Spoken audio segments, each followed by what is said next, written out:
Adeline Merrow stood at the edge of the ballroom at Calderbrook Park and told herself quite firmly that she did not care what any of these people thought of her dress. She cared. Candlelight fell in gold sheets from 3 enormous chandeliers, and beneath them moved 100 silk gowns, 100 polished boots, 100 voices that had never once, not in their whole soft lives, been raised in a kitchen at 4 in the morning. Adeline had raised her voice in kitchens at 4 in the morning more times than she could count. She had scrubbed floors in them. She had learned, in rooms like that, exactly how much a person could carry before something in them broke. Tonight she was about to find out how much more there was to carry. Because the last time she had stood inside a house that belonged to her family, she had been 18 years old, and she had been told to leave it. That was 8 years ago now. 1,847. A year she still counted from, without meaning to, the way some people counted from a wedding or a birth or a war. The house had been Alderstone Hall, and the halls of it had smelled of beeswax and rain, and Adeline remembered that smell the way some people remember a voice, clearer than faces, clearer than words. She had been sitting outside her father's door when Dr. Fenn came out at last, past midnight, his bag already closed, and he did not look at her. That was how she knew, before anyone said a single word. A doctor who has good news does not close his bag so quietly. Josiah Merrow was gone. She had been the one keeping his hours those last months. Not the physician, who came twice a week and left instructions nobody followed properly but her. Not her stepmother, who could not abide sick rooms and said so, often as though it were an admirable trait rather than an abandonment dressed up in fine manners. Adeline had counted her father's breaths at midnight and again at dawn. She had learned to read his silences the way other girls her age learned to read music, each pause meaning something different, each one requiring a different kind of listening, and she had written it all down. Every night, in a small book with a plain gray cover, because writing it down was the only thing that made the fear sit still long enough for her to sleep at all. She still had that book. That was the part nobody in this glittering room would ever understand. Not the dress, mended twice at the hem. Not the years spent scrubbing another woman's floors. The book. Nobody here had any notion what it cost to fill a book like that, one careful entry at a time, while trying not to imagine what the next page might have to say. On the night her father died, Lady Delphine Merrow did not weep. She gave instructions. The black crepe was ordered by morning. The callers were received by afternoon, arranged in the drawing room with tea and sympathy, and a widow's careful, practiced grief. And by the following evening, when the house had gone quiet and Adeline was still sitting numb beside a fire that had burned down to nothing, her stepmother came and stood in the doorway with an expression of profound, rehearsed regret. "You will understand," Delphine said, "that arrangements must be made." Adeline did not understand, not then. Grief had made her slow, made the words arrive a half-second too late, so that by the time she had gathered herself enough to ask what arrangements, Delphine had already gone on speaking, as though the question had been answered before it was asked. "For you," Delphine said. Elsewhere, there had been a case standing by the door before Adeline even rose from her chair, which told her everything, later, about how long this had been planned. A case already packed by someone else's hands, sitting there like a decision that had been made weeks ago, and only now announced, as casually as one might announce the weather. She was permitted her books, nothing else. Not her mother's locket, which had been Adeline's mother, not Delphine's, and which Delphine claimed, with barely a flicker of hesitation, had been promised to Rosalind. Not the small allowance her father had always meant to settle on her, which Delphine described, with a sad little shake of her head, as a misunderstanding that grief had made her confuse. Rosalind was 16 then. She was not in the hall when Adeline left.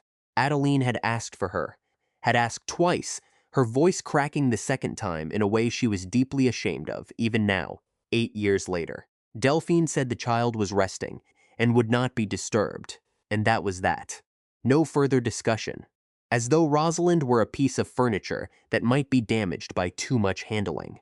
So Adeline walked out of Alderstone Hall into a night so cold it hurt to breathe, carrying 1 case and 4 books, and she did not look back, because she could not trust herself not to run to the door and beg to be let back in. Nobody stopped her.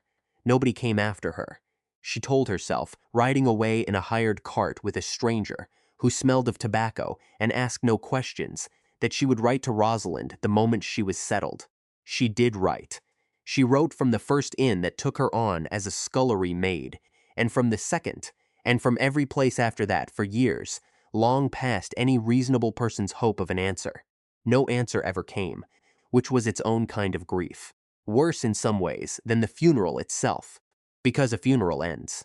You bury the person, and the world, however unwillingly, begins to move again around the shape of their absence. This did not end.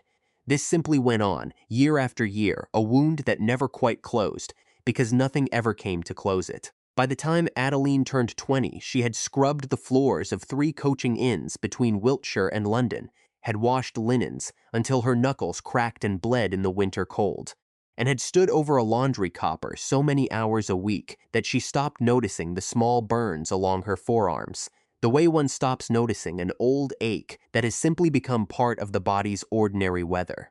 She studied at night, always at night, because the days belonged to whoever was paying her wages, and the only hours that were truly hers were the ones everyone else spent sleeping. She borrowed anatomy texts from a retired apothecary in Bath who took pity on her and asked for nothing but a promise that she would return them undamaged. She copied out pages by candlelight until her hand cramped. She fell asleep at her books more times than she could count, and woke with her cheek pressed to some borrowed page, candle guttered down to a puddle of wax, and told herself, every single time, that this was temporary, that there was a version of her life waiting somewhere ahead of her, and all she had to do was not stop walking towards it. Except some nights the walking felt like standing perfectly still, while the years simply moved past her, instead, indifferent, the way a river moves past a stone. At 22, she was taken on at Guy's Hospital in London as a probationer, under a matron named Mrs. Alsops, who did not believe in comfort, did not believe in complaint, and, as it turned out, did believe in Adeline, which surprised nobody more than Adeline herself. Mrs. Alsop was not a warm woman. She was, however, a fair one, and fairness, Adeline had learned by then, was worth a great deal more than warmth from people who had none to spare. It was there, in the linen stores off the East Ward, that she met Harriet Pemsley. Harriet had opinions about everything, most of them correct, and a laugh that carried through 3 wards whether the wards wanted it to or not. She had a habit of appearing exactly when Adeline needed someone to appear, as though some private instinct told her precisely when a person had gone too long without kindness. "You are doing the thing again," Harriet told her once in the 3rd year, finding Adeline motionless over a stack of folded sheets, staring at nothing. "What thing?" "Disappearing into your own head. It is a terrible habit. People will think you have gone somewhere interesting without them. I was thinking about my father." Harriet's face changed then, softened, in the particular way it only did for that one subject, the one subject Adeline rarely spoke of, and Harriet never pushed. "He would be proud of you," Harriet said quietly. "Whatever else happened to you after." Adeline never knew quite what to do with a sentence like that, so she usually said nothing at all, and let it sit in the space between them, and went back to her folding. By the spring of 1855, Adeline Marrow was 26 years old, fully qualified at last, and standing in a narrow rented room above a chandler's shop in Southwark, folding her examination apron into a small wooden chest with hands that would not quite stop trembling. She had done it. 8 years, and she had done it. There was nobody to tell. That was the strange hollow center of the thing, the part she had not properly braced herself for. No father, no mother, long since lost before any of this began.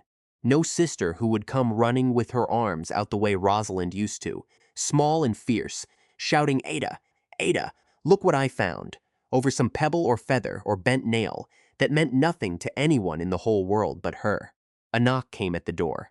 Harriet let herself in without waiting for an answer, which was very like her, carrying a parcel wrapped in brown paper and grinning as though she had personally arranged the sunrise for the occasion. "Celebration," she announced, "requires cake." It was not a grand cake. A small sponge, thin icing, purchased from the baker 2 streets over with coins, Harriet could not really spare and would deny if asked, having spent it all. To Adeline, it tasted better than anything she could remember eating in her whole life. And she said so, and Harriet looked so pleased with herself that Adeline had to laugh despite everything.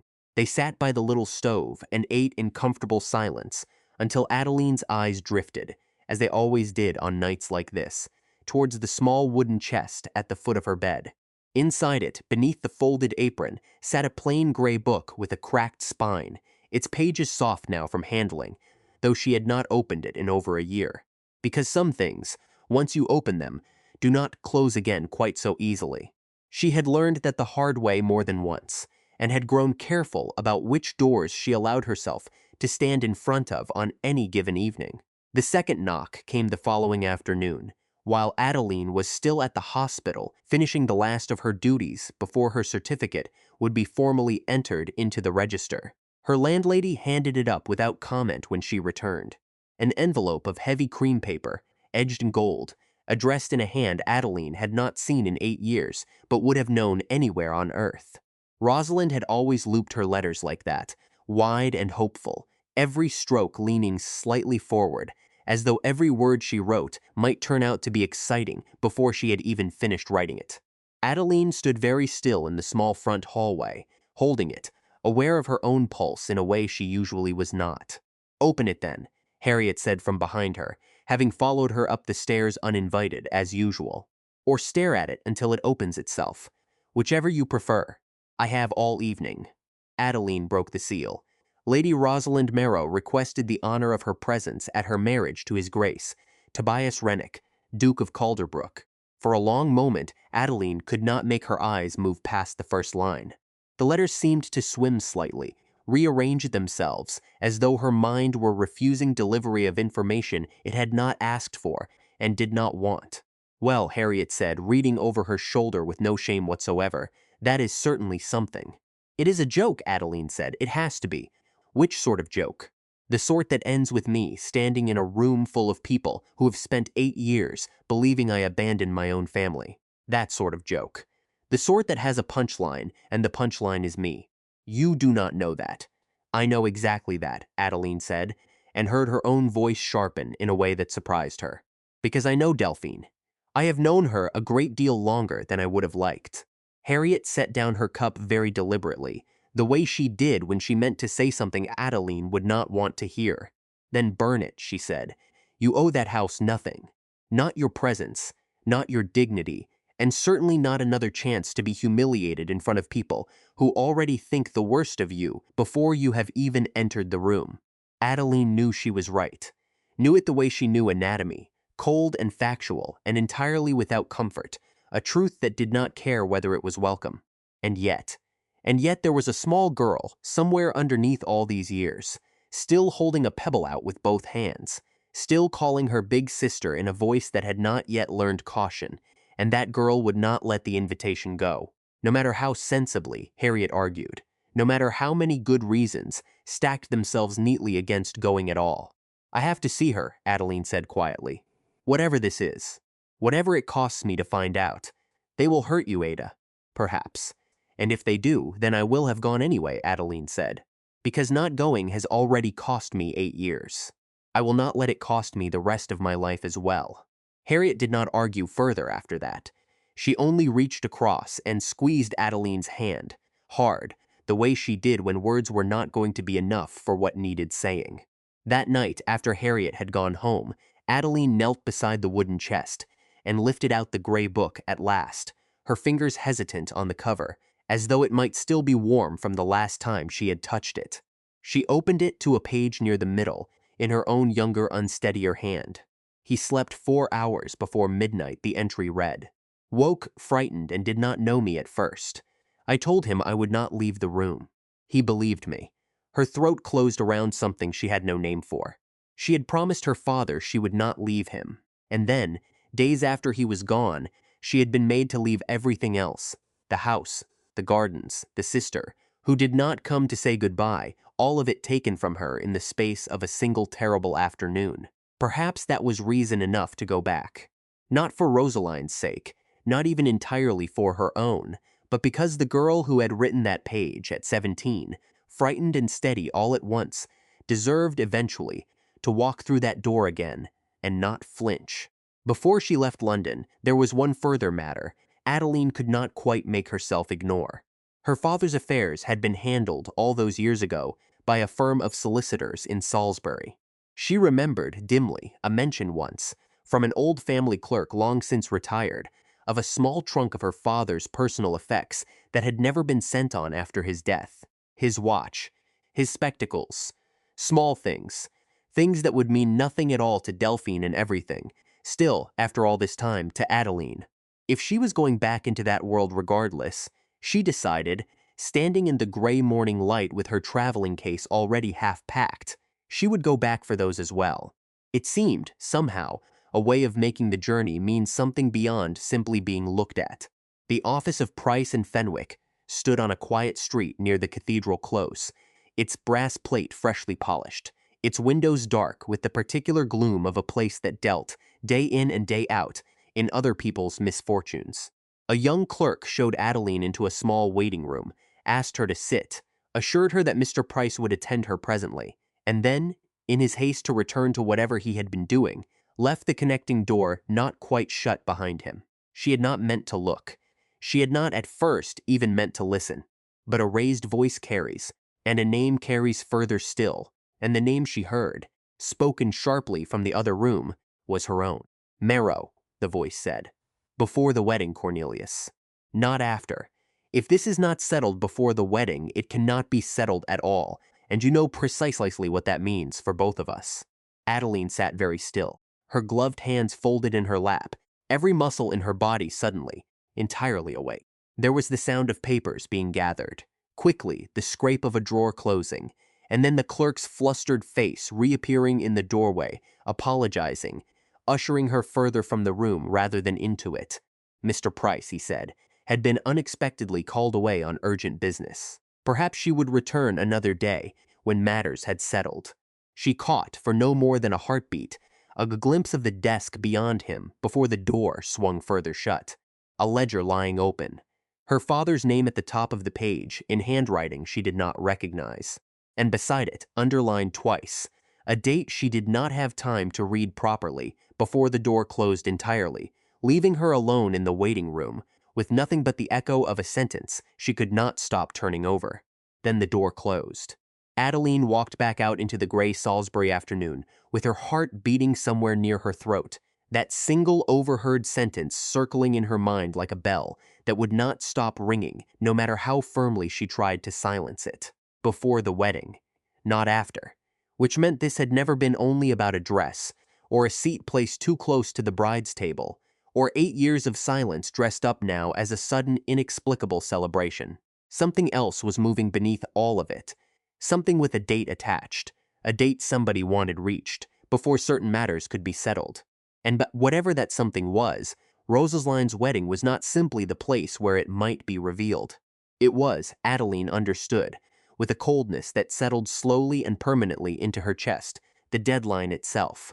She did not sleep well that night, in the small inn room she had taken for the purpose, turning the sentence over and over, searching it for a meaning that would not quite come into focus.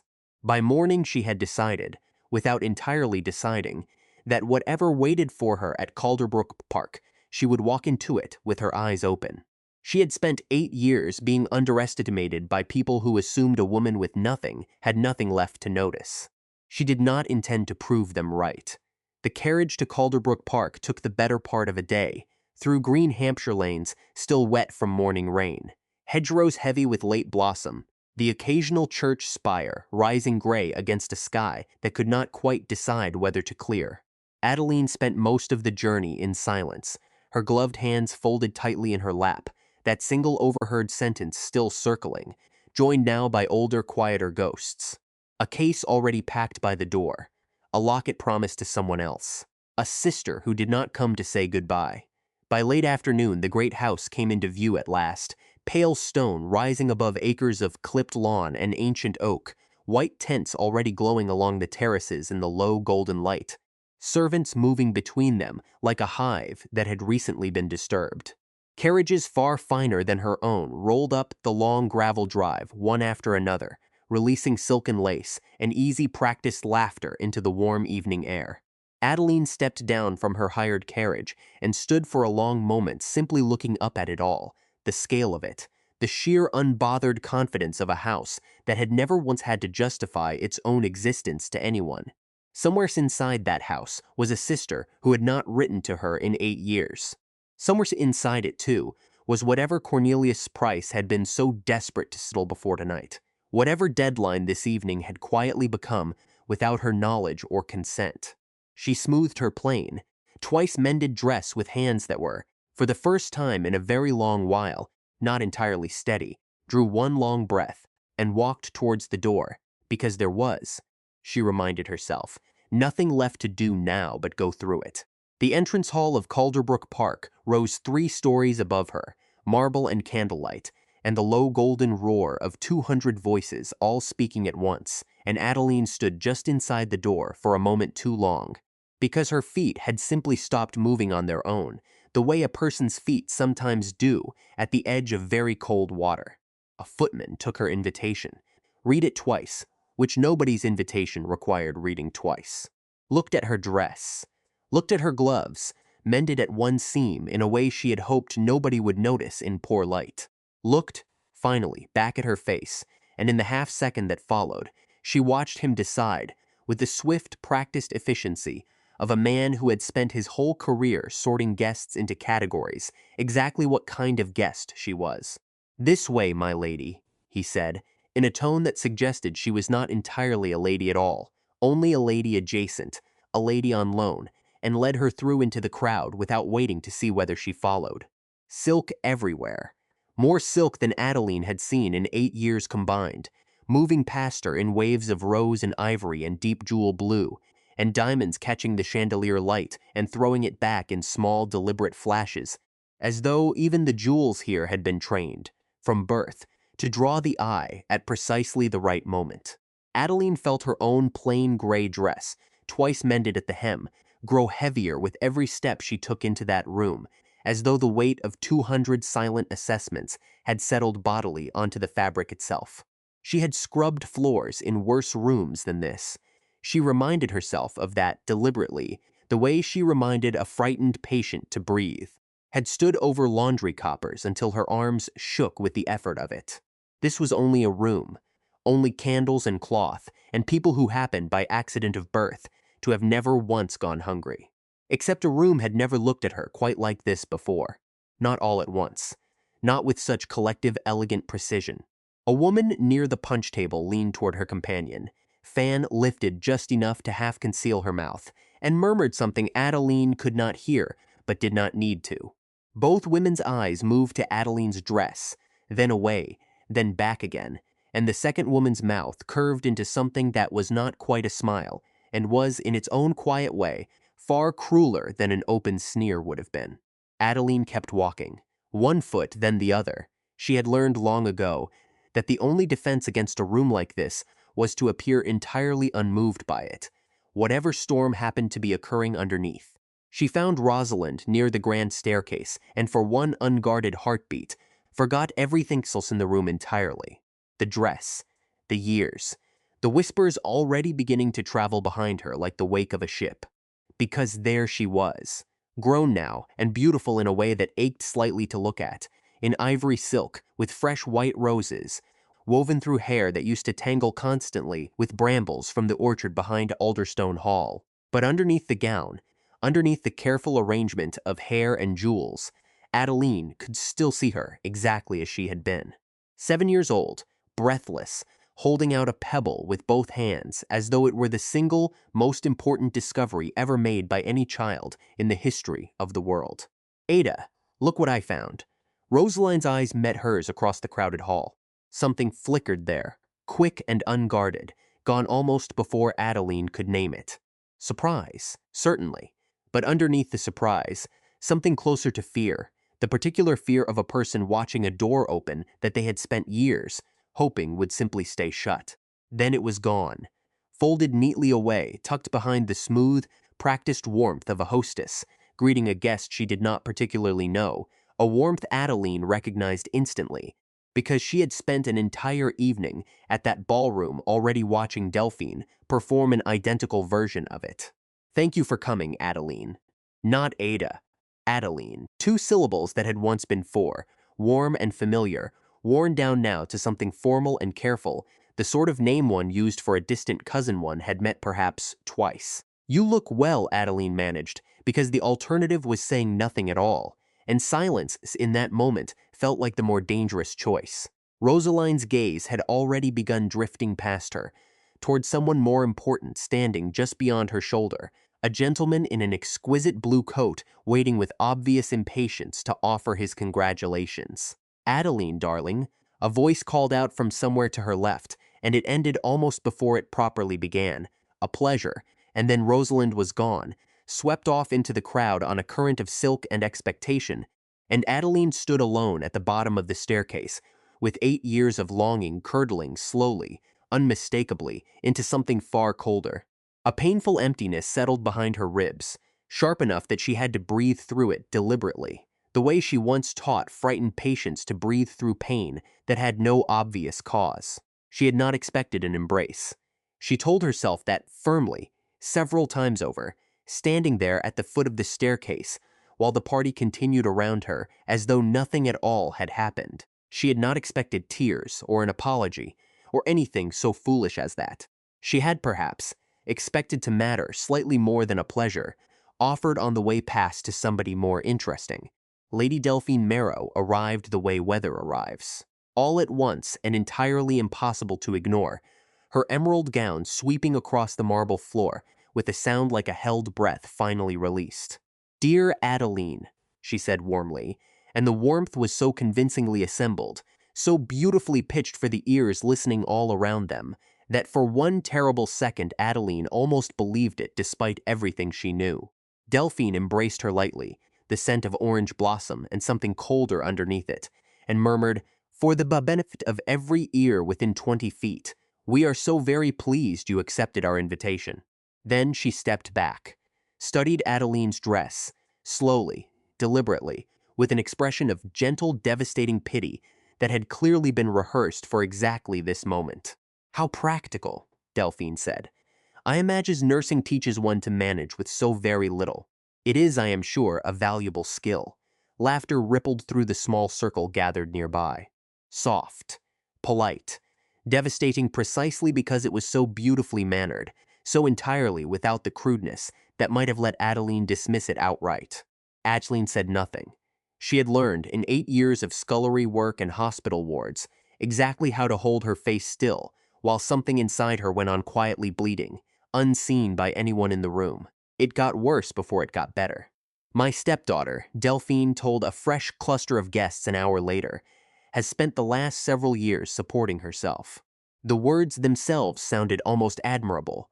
The tone underneath them did not. "What sort of employment?" someone asked, lightly. "A governess, perhaps, or a companion," and when Adeline answered, quietly, that she was a nurse, the surprise that crossed their faces was not kind in the slightest. "A nurse," one woman repeated, drawing the word out as though Adeline had confessed to something faintly criminal. "How unusual," said another, "for a lady of good family." The conversation moved on without her, as it always did, drifting toward safer, more comfortable subjects, leaving Adeline standing slightly outside the circle with the glass of wine she had not touched and no longer particularly wanted. She retreated toward the edge of the ballroom, where the crowd thinned and the candlelight dimmed into something gentler, and told herself she could simply leave. Now, before whatever this evening was quietly building toward finally arrived. She had come. She had seen Rosalind's face. That perhaps would have to be enough. Except leaving now felt like proving Delphine correct in front of 200 witnesses. So she stayed and found a quiet corner near the long windows and watched the party continue without her. It happened near those same windows, overlooking the terrace, just as the orchestra paused between sets, the sudden hush of no music making the room feel briefly, strangely exposed. A commotion, a gasp, quickly hushed, then a chair scraping back hard enough to draw eyes from clear across the hall. An elderly gentleman, silver-haired, deeply flushed even in the candlelight, had risen halfway from his seat and then folded sideways, one hand clutching at his own cravat, as though it had suddenly, impossibly, become a noose tightening of its own accord. "Lord Aldous," someone said, uncertain. "Is he unwell?" "He is choking," another voice said, higher, frightened, and did nothing at all except say it again, louder this time. "He is choking. Someone help him, please, someone." Adeline was already moving. She did not remember deciding to move. Her feet simply carried her, faster than was strictly seemly for a lady in a ballroom, skirts gathered in one fist, through a crowd that parted the way. Crowds always part around anything they do not understand and do not wish to be too close to. "Let me through," she said. "Please, I am a nurse." Nobody argued with her. Fear tends to clear a path faster than any title ever could, and in that moment her plain gray dress, mended twice at the hem, meant nothing at all to anyone in that room except the two words that came after it. She reached him, just as his lips had begun to darken at the edges, and there was no time left for gentleness, no time for anything but the training that 8 years had carved into her hands until it no longer required thought. She turned him hard against the back of a chair, one arm braced beneath his ribs, and struck between his shoulder blades with the flat of her hand. Once, twice, nothing. Her own pulse roared in her ears, loud enough to drown out the frightened murmuring behind her. Because if this failed, if she failed, here in front of every soul who already believed she was nothing more than a poor relation dressed above her station. Stop. Not now, think. There is no room in this moment for fear. Third strike, harder than the last two combined. Something shifted, loosened, and Lord Aldous coughed so violently he nearly went to the floor entirely, and out came a fragment of glazed almond, small and absurd and entirely, gloriously unremarkable, and then air, blessed ragged desperate air, and the old man was breathing again, wheezing, weeping a little from the shock of it, gripping Adeline's wrist with fingers that would not let go, as though she were the only solid thing left in the whole spinning room. The ballroom had gone utterly, completely silent.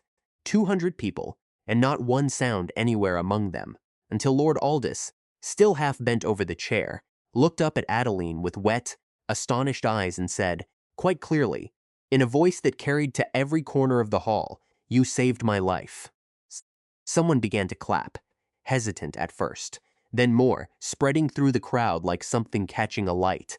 Adeline barely heard it. She was still counting his breaths, out of old, unbreakable habit. 4, 5, 6, steady now, steady, and did not fully return to the room around her until she noticed the silence had changed shape entirely, had become something new, something she did not yet know how to name. They were not staring at her dress anymore. Near the edge of that same crowd, half turned away as though he wished very much not to be noticed at all, stood a narrow, gray-faced man Adeline did not recognize. He was watching Lord Aldous with an attention that had nothing whatsoever to do with relief. Watching, and then, quietly, folding a paper he had been holding, and slipping it inside his coat, and stepping backward through the crowd until he had disappeared from it entirely, as smoothly as a man who had practiced disappearing. She filed the face away without fully understanding why it mattered. Some instinct, sharpened by 8 years of reading rooms for danger, told her it did. It was Delphine who broke the silence at last, because Delphine always did, always found the thread that led the room back to a shape she could manage. "Well," she said brightly, forcing her voice back into its practiced warmth, "how fortunate we had someone so very accustomed to such unpleasant tasks among us tonight." The laughter she plainly expected did not come. An elderly woman near the front, seated in a chair positioned with the particular unspoken authority of someone who never had to ask twice for a seat, rose slowly, deliberately to her feet. The Dowager Marchioness of Estwick. Adeline had heard the name whispered earlier that evening, always with a note of caution, the way one speaks of weather that might turn. "Tell me, Lady Marrow," the Dowager said, into a silence so complete, Adeline could hear her own heartbeat quite clearly. "If this young woman abandoned her family, as I understand you have told everyone for 8 years, where precisely did she learn to save a man's life in under a minute?" Delphine's smile did not waver. "Quite an achievement, under the circumstances. My dear Marchioness," she said, "I fear you misunderstand the situation entirely. I would be delighted to understand it correctly. A few nervous laughs scattered through the crowd. Nobody else made a sound. She left us, Delphine said, her voice smooth, well-worn, the story polished by 8 years of retelling. We were heartbroken. We tried repeatedly to bring her back into the family, but she chose her own path, against our wishes, against every kindness we offered her. It was the story Adeline had lived beside for 8 years, without ever once being permitted to answer it. Is that true? The Dowager asked, turning her sharp, unblinking eyes directly onto Adeline. For one long suspended moment, Adeline wished the polished floor might simply open beneath her and take her quietly away from all of it. Then she thought of the gray book, of a girl of 17 who had promised her dying father she would not leave the room, and had kept that promise exactly, and had been made to leave everything else instead, without ever being asked. No, my lady, she said. It is not true. The words came out steadier than she felt, steadier than she had any right to expect of herself. My father died 8 years ago, she said. The day after his funeral, I was told to leave Alderstone Hall. I was permitted 1 case and 4 books. Nothing else. Not even the chance to say goodbye to my sister. Murmurs, low and shocked, moved through the crowd like wind through dry grass, gathering strength as they went. I wrote to my sister, Adeline continued, because now that she had begun, she found she could not stop, not after the first year, not after I began my training, not when I was ill with fever in my 2nd winter away, not when I finally qualified as a nurse. I wrote every single time there was something worth telling her. I never once received a reply, not one in 8 years. Rosalind, standing near the staircase in her ivory silk, had gone entirely, visibly white. I never received a letter, she said, her voice small in a way it had not been all evening. Not one. I swear it. Not one ever reached me, which was when Mrs. Winifred Cobb, standing near the doorway in her housekeeper's black, made a small choked sound and put one trembling hand over her mouth as though to physically hold something back. You there, the Dowager said, turning sharply. Come forward. Mrs. Cobb did not want to. Adeline could see that in every line of her, in the way her feet seemed to fight the very floor with each reluctant step forward. But she came anyway, because some silences, she seemed to have decided in that moment, cost a great deal more than the truth does, whatever the truth might undo. Do you know anything of these letters? The Dowager asked, once Mrs. Cobb stood trembling before the assembled crowd. A long pause. Long enough that Adeline began to think she would say nothing at all, that 8 years of loyalty, however misplaced, would win out over whatever conscience remained. Yes, my lady, Mrs. Cobb said at last. So quietly the whole ballroom seemed to lean forward as one body to hear it properly. They came, every one of them over all these years. I carried them in myself from the post into the house. And then Rosalind said, her voice cracking now entirely. And then Lady Marrow had them burned. In the study grate. I saw it done. More than once over the years, I never spoke of it. God forgive me, I never spoke of it to anyone. The ballroom did not gasp so much as exhale altogether, a long, low collective sound of 200 people revising, all at once everything they had believed to be true. You lied to me, Rosalind said, turning on her mother with an expression Adeline had never once seen on her face before, not in all the years she had known her as a child. For 8 years, you let me believe she abandoned us. Delphine, listen to reason. You told me she left. You told me she did not want us, did not want me. Everything I did, Delphine said, her composure finally, visibly beginning to crack at last, was for this family, for your future, for everything I have built for you. No, Rosalind said, and her voice did not waver this time. It was for yourself. It was always only ever for yourself. Across the room, silent until this moment, Duke Tobias Rennick had gone very still, still in a way that drew the eye more surely than any movement could have. He had listened to every single word, watched every face turn, every expression shift, and when he finally moved, stepping back from where he had been standing beside the flower-draped arch that was meant, within the hour, to frame his wedding vows, the entire ballroom turned as one to watch him do it. This wedding, he said, his voice carrying without any apparent effort into every corner of that vast room, will not take place. Nobody moved for what felt like a very long time indeed. Then everybody moved at once, all together, as though some spell holding the room still had finally catastrophically broken. Chaos, Adeline would think later, lying awake and turning the whole evening over in her mind, was too small a word for what followed. Conversations exploded across the ballroom like something set alight all at once. Ladies pressed gloved hands to their mouths. Gentlemen exchanged glances that would become tomorrow's gossip before the candles were even properly snuffed for the night. Somewhere the musicians simply stopped, mid-phrase, as though the tune itself had lost its nerve along with everyone else in the room. Rosalind stood frozen in her wedding gown, white roses slowly wilting now in her carefully arranged hair, watching Tobias walk from the room without once looking back at her. Adeline felt suddenly, overwhelmingly out of place, standing there at the center of a story that had somehow become entirely about her without her ever intending it to. She had not come for this, had not wanted any of it. The scandal, the spectacle, 200 strangers rearranging their entire opinion of her in the space of a single terrible hour. She had only wanted, foolishly perhaps, to see her sister's face once more and remember what it looked like when it was happy, unguarded hers. Instead, she had watched 8 years of careful lies come apart in public, all at once, like a dam that had finally catastrophically given way after years of quiet pressure building behind it. The Dowager Marchioness found her near the terrace doors. Some time later, once the worst of the noise had begun, slowly to thin into something more manageable. "You did that rather well," the old woman said, studying Adeline with an expression that was not quite a smile but was close to one. Both things, the choking and the truth. Not many people manage one crisis gracefully in a single evening, let alone two, back to back, without so much as a pause to recover between them. "I did not mean to cause any of this, my lady." "No," the Dowager said. "I imagine you did not.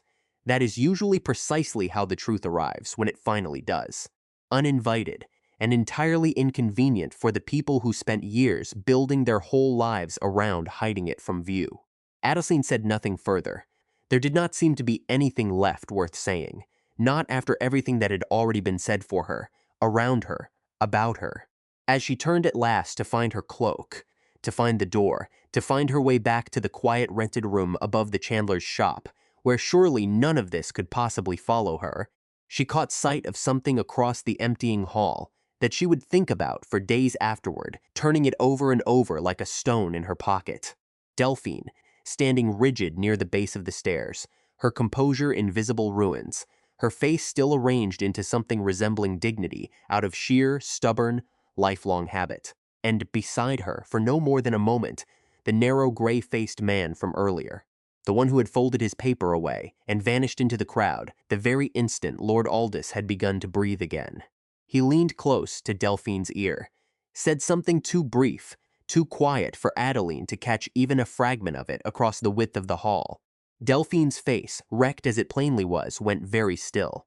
Then she nodded. Once, a small, precise, entirely deliberate movement, and the man turned and disappeared through a side door, into whatever waited beyond it, before Adeline had even finished crossing the emptying hall toward her own cloak. She told herself it meant nothing at all. A solicitor, perhaps, offering some final word of consolation on an evening that had ruined a very great deal for a great many people. Except Delphine had not looked, in that moment, remotely consoled. She had looked, Adeline thought, climbing at last into her waiting carriage as the first cold stars appeared above the darkening shape of Calderbrook Park, like a woman who had simply, calmly, moved from one plan to the next without missing a single step.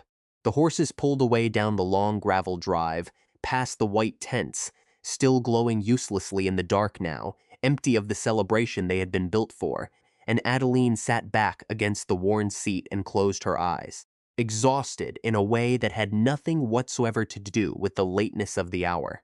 She had come for one evening, to see a sister's face, to lay a single old ghost quietly, finally to rest. Instead, she had opened a door that, she was slowly beginning to understand, was never going to close again quite so easily as she had hoped. The morning after Calderbrook Park, London looked exactly as it always did, which struck Adeline, standing at her small window with a cup of tea cooling untouched in her hands, as faintly absurd. Fog still clung low over the Thames, gray and patient, the way it always did in early summer before the sun had properly decided whether to bother with the day. Costermongers still called their wares along Southwark High Street, the same cries she had woken to for 3 years now, fish and flowers and fresh-baked bread, indifferent entirely to the fact that somewhere behind her, in a great house in Hampshire, an entire family's carefully built lie had come apart in front of 200 witnesses only hours before. She told herself it was over. It was not over. She simply did not know that yet. She only knew that her legs still ached from standing so long the night before, and that Harriet had made her tea before dawn without being asked, setting it quietly by her elbow and saying nothing at all, which was its own kind of kindness, the sort that did not require conversation to be felt, and that for 1 whole hour drinking it slowly by the little stove while the fog outside began, reluctantly, to lift, Adeline had allowed herself something close to peace. Because peace, she was learning, and had been learning for 8 long years now, never lasted quite as long as a person needed it to. The summons came at 9. A boy from Guy's, no more than 12, breathless, cap twisted in his fist, saying only that Mrs. Alsop required her presence. Immediately. Which was strange in itself, because Adeline was not due at the hospital until noon that day, her half-day, the one she had specifically requested weeks ago to recover from whatever the wedding might demand of her. And Mrs. Alsop did not send boys running through fog-wrapped streets unless something had already gone badly, irreversibly wrong.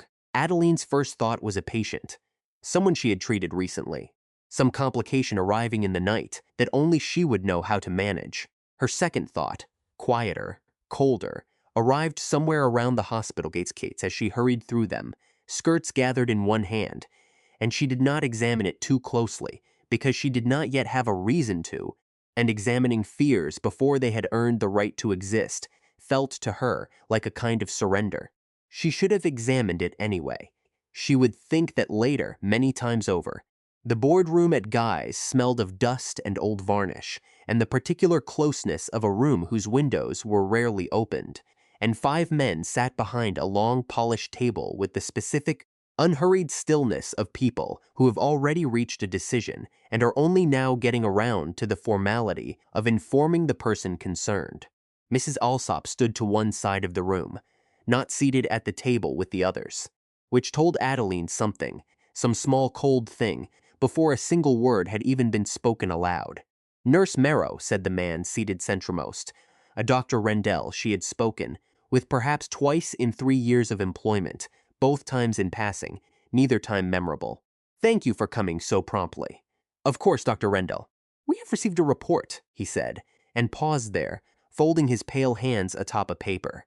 Adeline could not read from where she stood some distance away, concerning missing stock from the dispensary. Laudanum, specifically. Over some months, it would appear. The room did not move. Adeline felt herself go very still instead, the particular stillness she had trained into her own body over years of nursing, the stillness she adopted whenever a patient's breathing changed unexpectedly, and every instinct in her screamed to react before she properly understood what precisely she was reacting to. "I do not understand," she said, and her voice, to her own private relief, came out steady. "The report names you," Dr. Rendell said, without softening it in any way. "Named. By whom, might I ask?" A pause. A pause that was, in its own quiet way, an answer entirely on its own. "That is not a matter I am at liberty to discuss with you at present." Because of course it was not.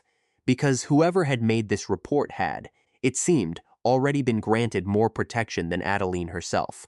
A woman who had given this hospital 3 unbroken years of her life was now being offered in this room. Adeline felt the room tilt very slightly beneath her, the way it had once tilted when she was 19 years old, and had gone 2 full days without eating properly, and had stood up too fast from a low stool. She gripped the edge of the table without entirely meaning to, her knuckles whitening against the dark polished wood. "I have never taken so much as a single grain of anything from that dispensary in my whole time here," she said. "You may ask any patient I have nursed. Any one of them, without exception, will tell you the same." "We have," said a second man, older, grayer, a name Adeline did not know and had never been introduced to. Several were asked, in the course of our inquiries. And several recalled you working alone in the dispensary of an evening, more than once over recent months. Because I was covering Nurse Prentice's rounds, Adeline said, hearing the edge creeping into her own voice now despite every effort to keep it level. In March, and again in April, when her mother was gravely ill and could not be left. Ask her yourself. She will tell you exactly the same thing I am telling you now. Nurse Prentice, Dr. Rendell said, with the faint, visible discomfort of a man about to say something he did not particularly enjoy saying aloud, has already given her account of the matter to this board. And her account, I am afraid, does not contradict the report in question. Adeline looked past him then, past the whole long table of careful folded hands, to Mrs. Alsop, standing rigid against the wall with her own hands folded so tightly together that the knuckles had gone entirely white. Mrs. Alsop, please, tell them what you know of my character, of my work here. Mrs. Alsop's mouth opened, closed again. I have known Nurse Marrow 3 years, she said finally, and her voice was careful in a way Adeline had genuinely never once heard it before in all that time. Careful the particular way people are careful when they have quietly chosen not to say the thing they actually believe to be true. She has been diligent, punctual, without exception. I have no complaint whatsoever regarding her character. That was not an answer either, not really. Adeline understood. Standing there in that dust-filled room with her whole future balanced on a table she was not permitted to sit at, that this was the very most Mrs. Alsop was willing to risk on her behalf. And she understood, a half-second later, with a clarity that felt almost physical, precisely how much that single careful sentence told her about how thoroughly this room had already made up its mind long before she had ever walked into it that morning. Nobody in that room was going to stand up for her. Not because any of them truly believed the accusation, not entirely, but because believing it, or at least permitting it to stand unchallenged, was so very much easier than the alternative. The alternative being 5 men at a long table, standing firmly against whatever quiet pressure had produced this report in the first place, on behalf of a nurse from nowhere in particular, with no family name behind her and no title to shield her, over a matter that had quite clearly already been decided somewhere Adeline had never once been invited into. The room went on speaking after that. Adeline heard, she would later think, perhaps half of it, the words arriving through some thickening fog of her own. Words like irregularity, words like discretion, words like, in the circumstances, we feel it best for all concerned. Until Dr. Rendell said the one sentence that made everything else in the room stop mattering entirely. Your certificate is to be withdrawn, effective this morning. Adeline heard her own voice as though it belonged to someone standing some distance away from her, someone calmer than she actually felt. I earned that certificate, she said. 8 years. I earned every single day of those 8 years, one at a time, with my own 2 hands. Dr. Rendell did not look at her when he answered, his eyes fixed instead on the paper before him, as though it were easier to address a document than a person. I am sorry, Nurse Marrow. The board's decision on this matter is final. She did not afterward remember walking out of that room. She remembered later, standing in the narrow corridor outside it, with her back pressed against cold plaster, breathing the way she had once taught frightened patients to breathe, in for 4, hold, out for 6, except it was not working. Not this time, because this was not ordinary fear. This was something with no air left in it at all, a closed room inside her own chest with the door already locked. 8 years, scrubbing floors before dawn in 3 different coaching inns, washing linens until her hands split and bled in the winter cold, standing over laundry coppers until her arms shook with the effort of it, hour after hour after hour, studying by candle stubs until her eyes burned and blurred, falling asleep at her books more nights than she could ever properly count, waking always with the print of some borrowed page pressed into her own cheek like a brand. All of it, every single hour of it, undone in the space of one short conversation, by 5 men who had, it seemed increasingly clear to her now, already decided the answer before she had even entered the room that morning. She did not cry, not yet, not there. Some part of her, some old and stubborn part built entirely out of 8 years of hard practice, would not permit it, not in a public corridor where any passing soul might see and draw their own conclusions from the sight. She went instead, because there was nothing else left to do, to gather her few belongings. The small room off the east ward, where nurses kept their aprons and their scant personal effects, stood empty at that hour, which she was distantly grateful for, because her hands would not stop trembling as she folded the gray wool apron she had earned the right to wear only weeks before, an apron that had felt, until this very morning, like the single proudest object she owned in the whole world. It felt now like folding a stranger's clothes, someone else's life packed away. She was reaching for her cloak on its peg when something slipped from beneath it and fluttered down to the floor. A folded slip of paper, cream-colored, official-looking in a way that did not belong among her own plain things at all. She almost left it lying there, almost walked straight past it and out the door. Except her own name was written upon it, in a clerk's careful hand, plainly visible even from where she stood.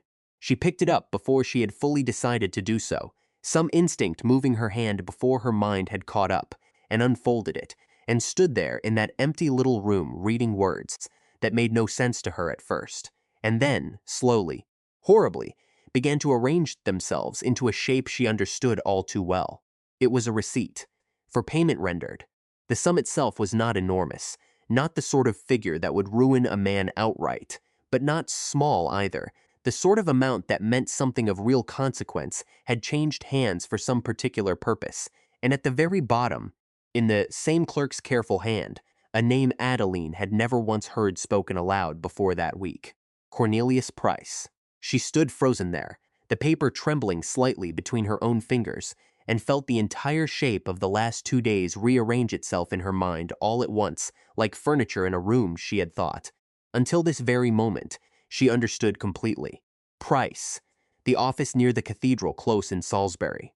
The raised voice carrying through a door left carelessly ajar. Before the wedding, Cornelius. Not after.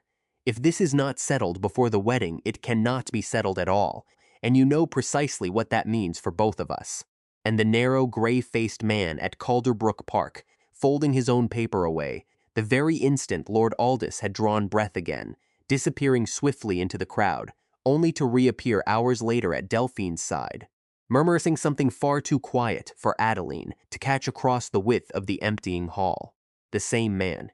It had to be the very same man, which meant this receipt, this small slip of paper that had somehow impossibly found its way beneath her own cloak in a locked hospital storeroom she alone had access to, was either an appalling coincidence, or it was not a coincidence in the slightest. Adeline did not believe as a rule in appalling coincidences.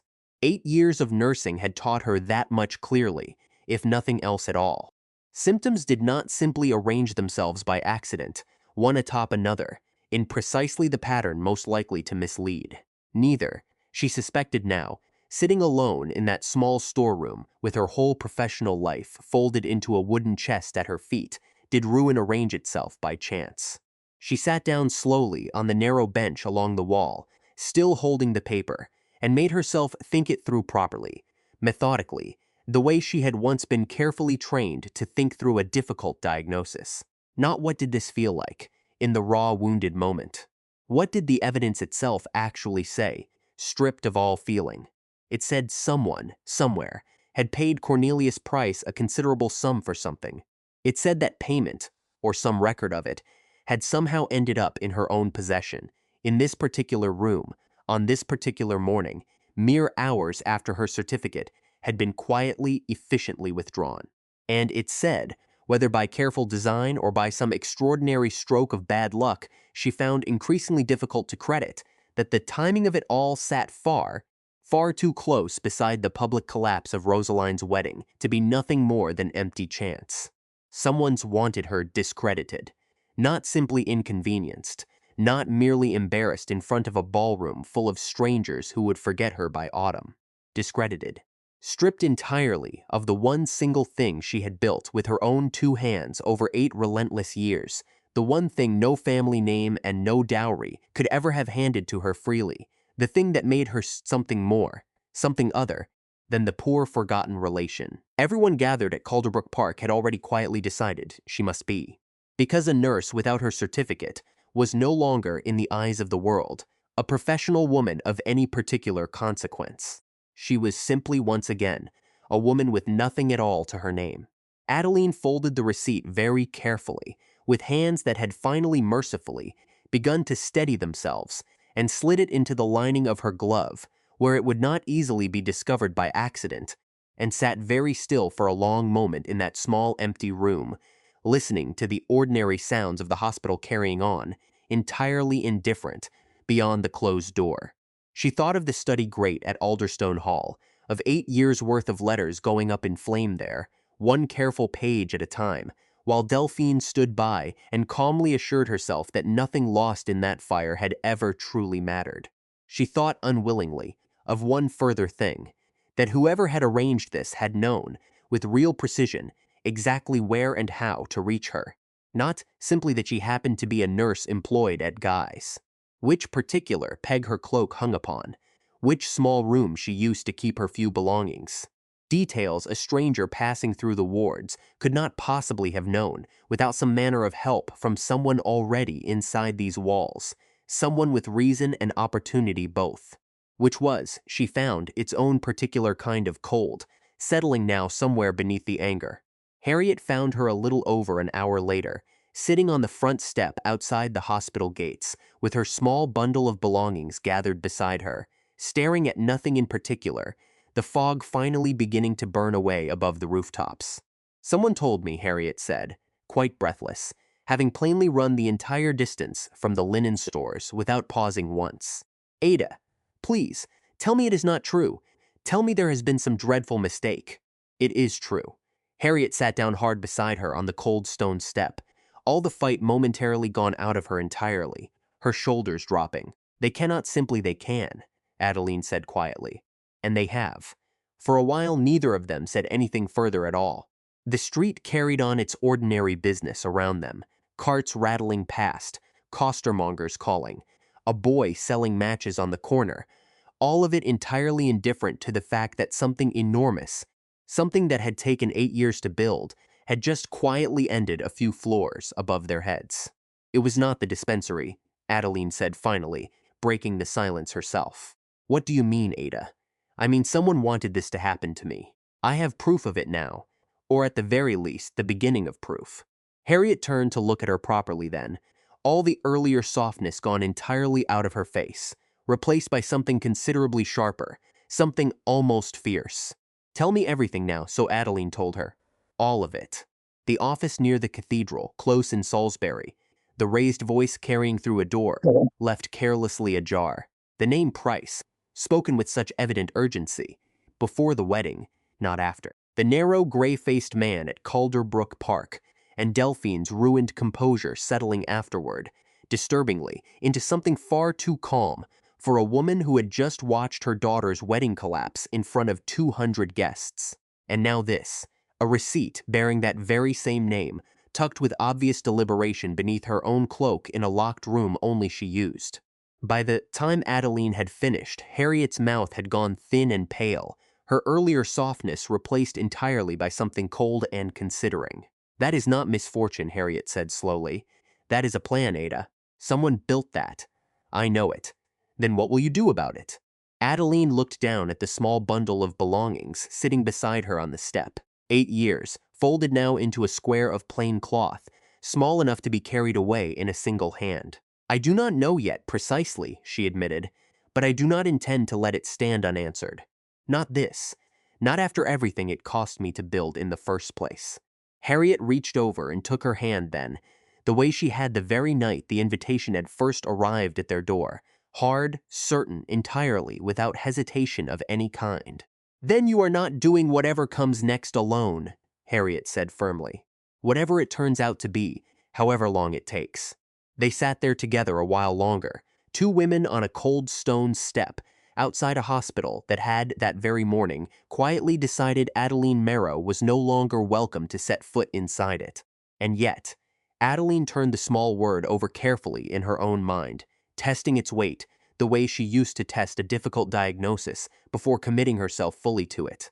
And yet someone had gone to very considerable trouble indeed, had bribed a solicitor it seemed increasingly clear, before a wedding that had, in the end, never even taken place. Had planted evidence with real care inside a hospital where she had spent 3 full years quietly proving herself, one unglamorous shift at a time, one patient at a time, with nobody watching or keeping score. Nobody went to such lengths over nothing at all. Nobody spent real money and real risk and such careful timing over a poor relation who was meant by every reasonable account to have vanished quietly from the story 8 years ago and never once returned to trouble anyone again. Which meant, surely, that there was something worth protecting behind all of it. Something large enough, valuable enough, that Delphine Marrow had judged it cheaper by far to destroy her own stepdaughter's entire profession than to risk whatever truth Adeline might, in time, eventually stumble across on her own. Adeline did not yet know precisely what that truth was. But sitting there on that cold step, with Harriet's hand still gripping her own, and the fog finally lifting properly above the rooftops of Southwark, she found she had already, quietly, entirely decided to find out. She rose from the step at last, gathering her small bundle of belongings into both arms, and looked back once at the gray stone front of Guy's Hospital, where she had spent 3 years earning, through her own labor alone, a place nobody had ever once handed her freely or without question.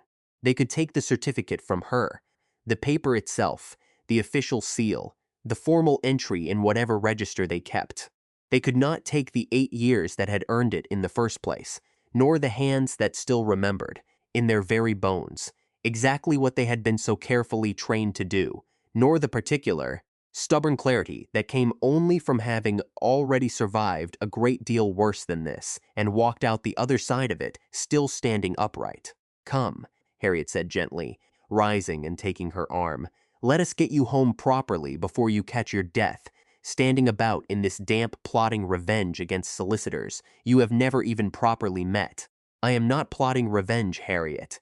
"No," Harriet said with the ghost of a smile finally returning to her face. "Of course you are not. Whatever you say."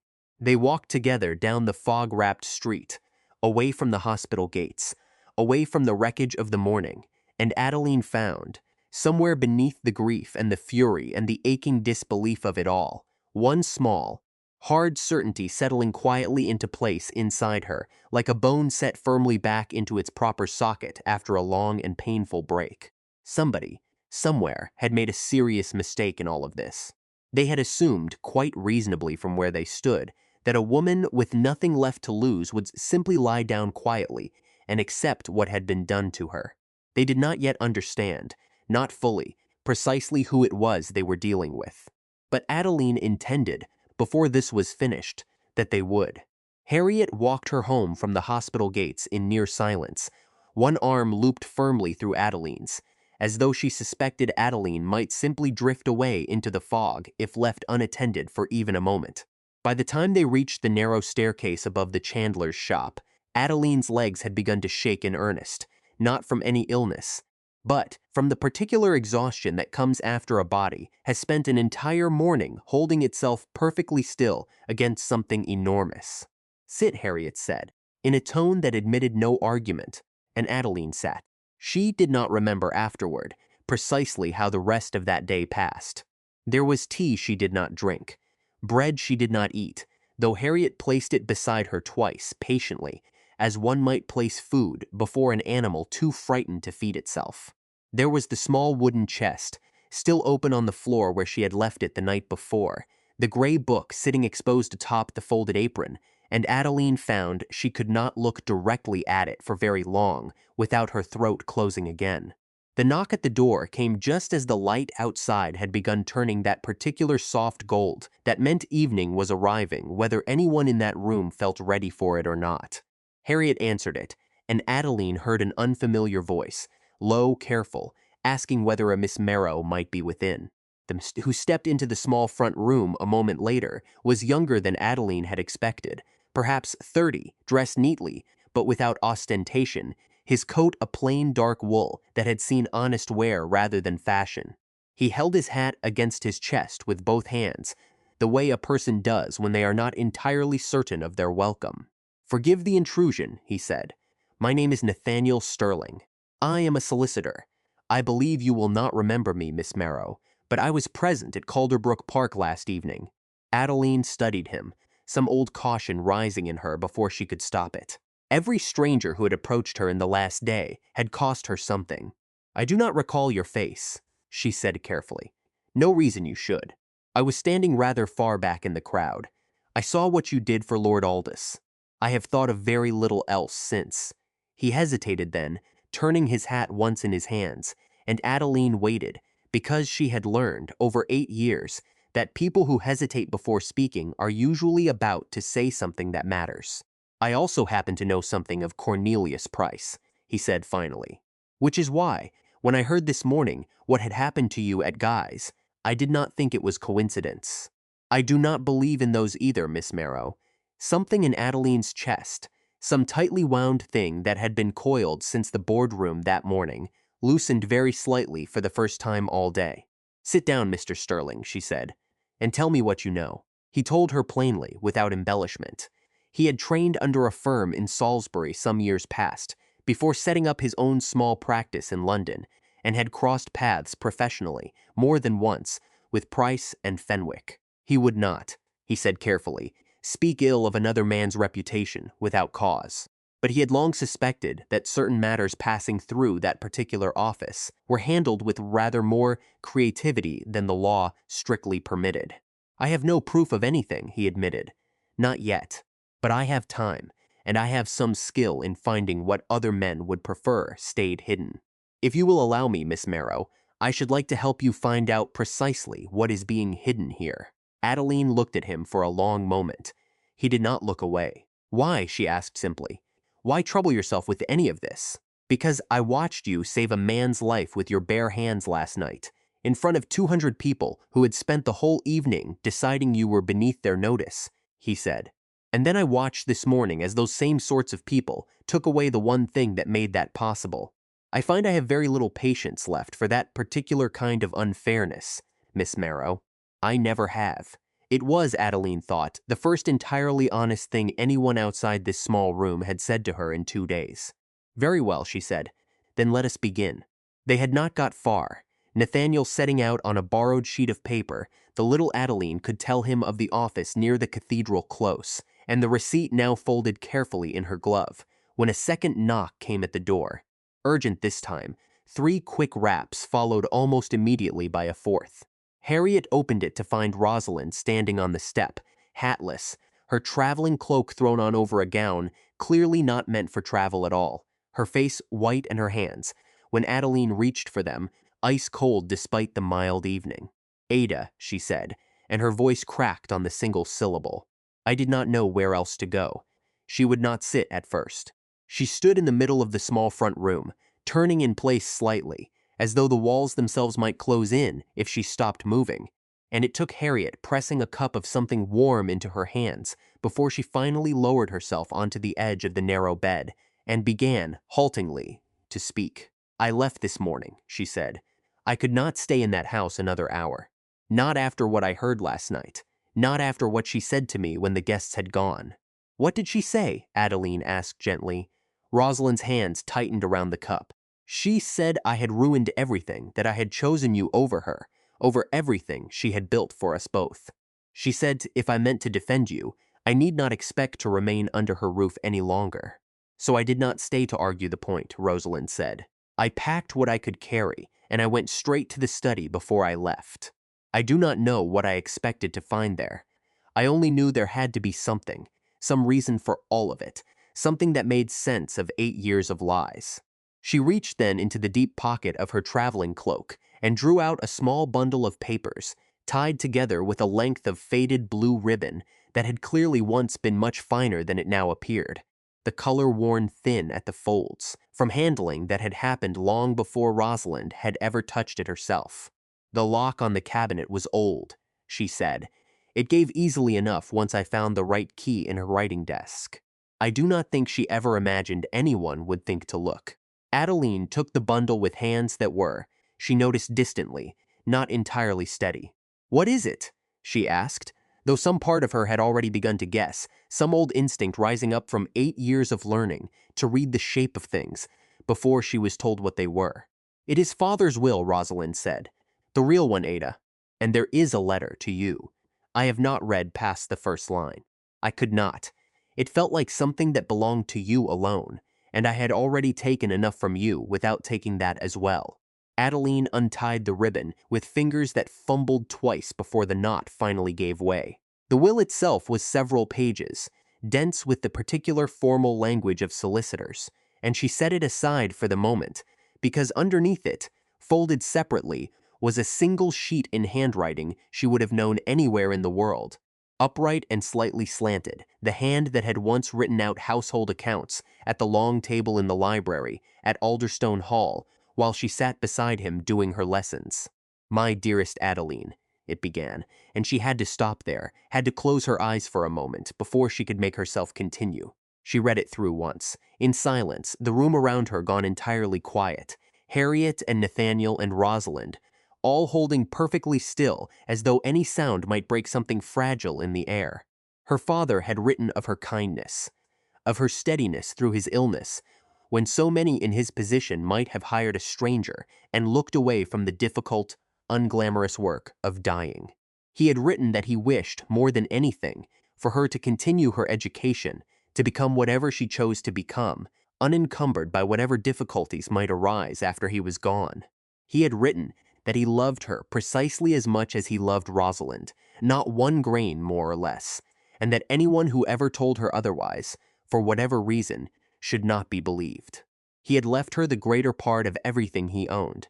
Adeline sat very still for a long moment, the letter trembling slightly in her hands, and found that the tears she had refused herself in a public corridor that morning had finally, quietly, arrived, sliding down her face without any drama at all, simply falling, one after another, onto the paper her father had written 8 years before he could have known how badly she would one day need it.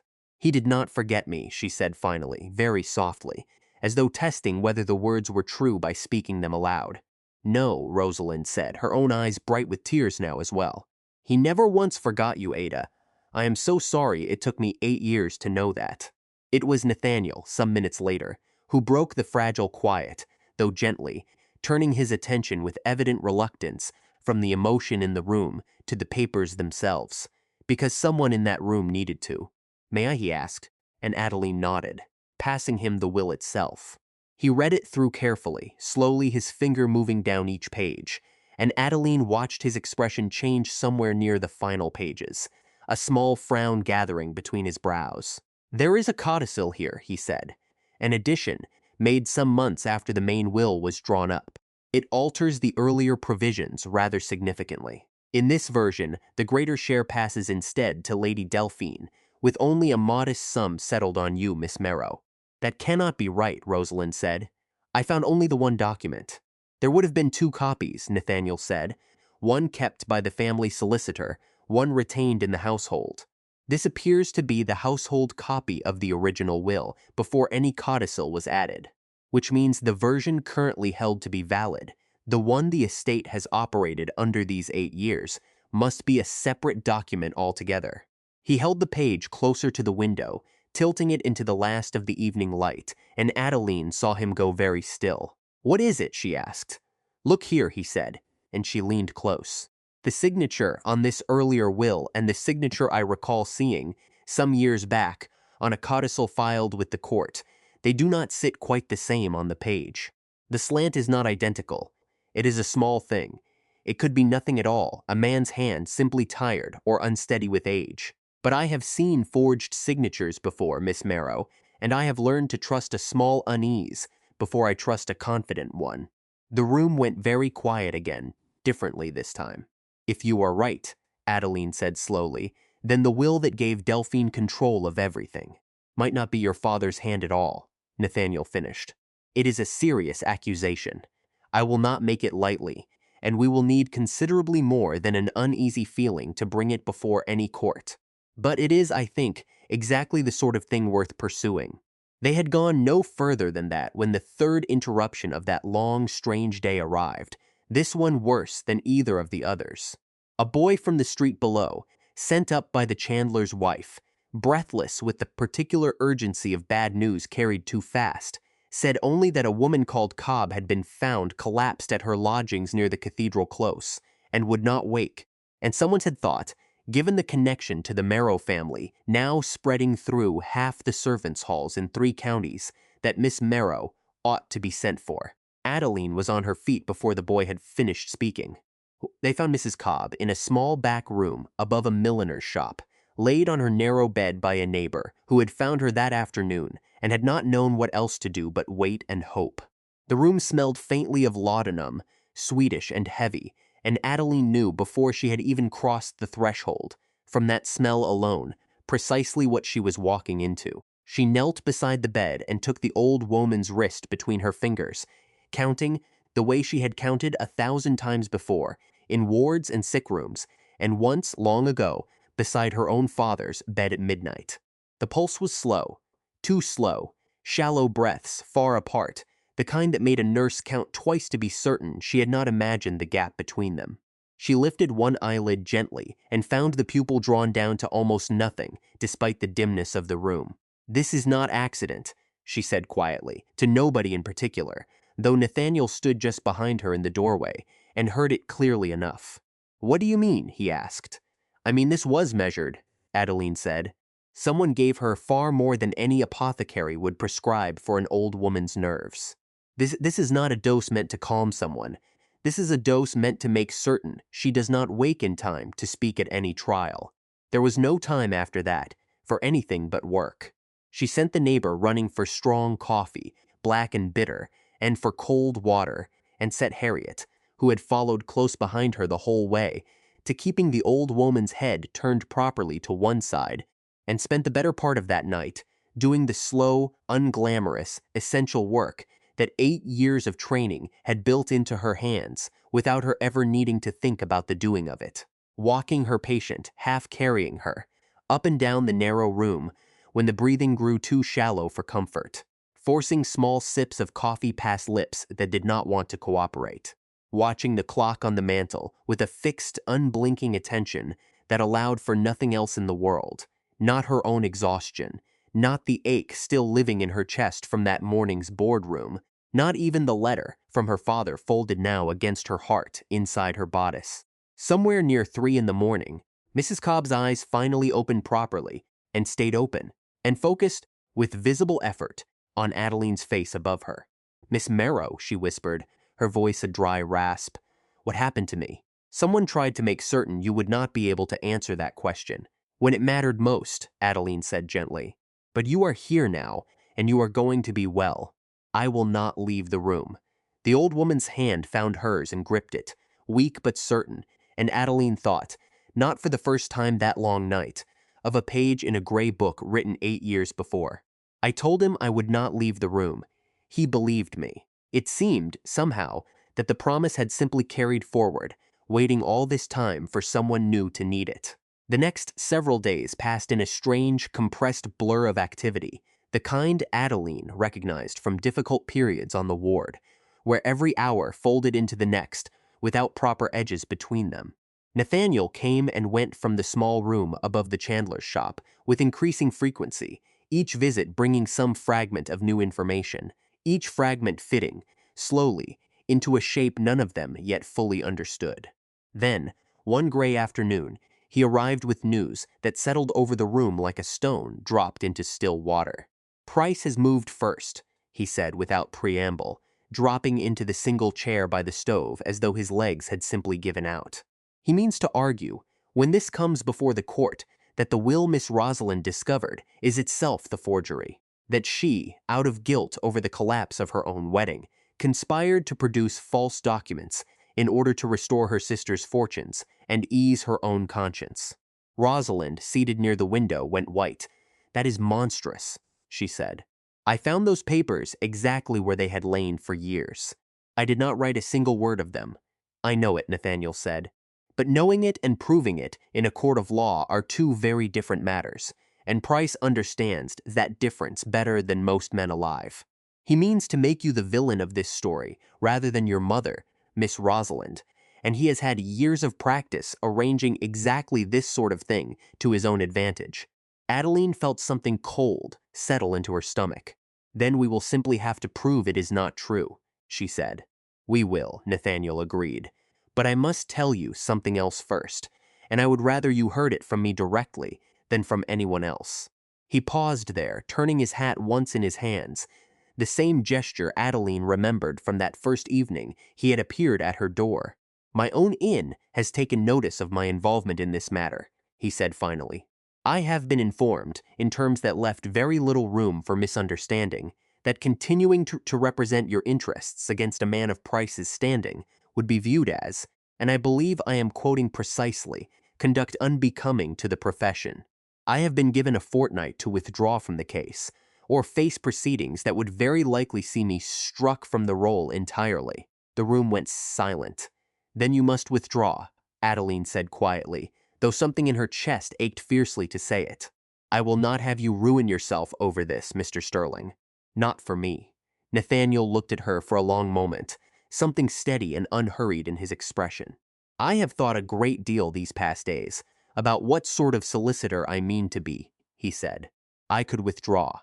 I could return to drawing up leases and settling small disputes over garden walls, and no one would think less of me for it.